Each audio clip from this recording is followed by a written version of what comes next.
Good evening, I'm Bill Malugin, and this is your Fox News report. The U.S. military sinking 6 small Iranian boats as efforts to reopen the Strait of Hormuz test the ongoing ceasefire.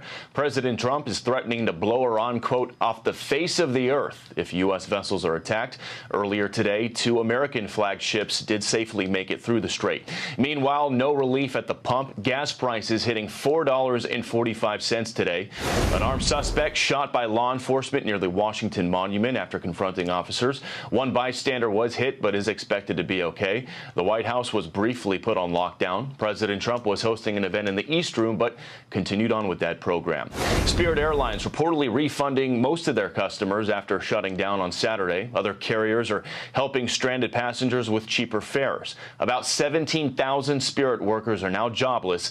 It's the first airline to go under in 25 years. The Supreme Court restoring male access to an abortion pill, at least for now.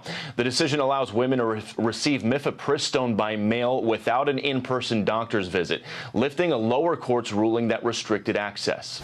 At least 3 people are dead and more are sick after a suspected hantavirus outbreak on a cruise ship off Cape Verde. Nearly 150 people on board, including 17 Americans. Passengers are stuck on the ship, but authorities are working on evac plans. In Washington, I'm Bill Malugin. Have a great night.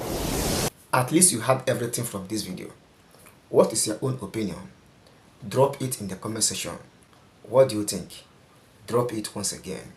Thank you for watching.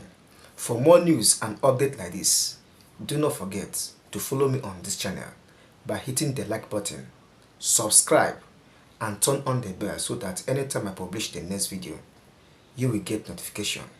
I really appreciate your time for watching.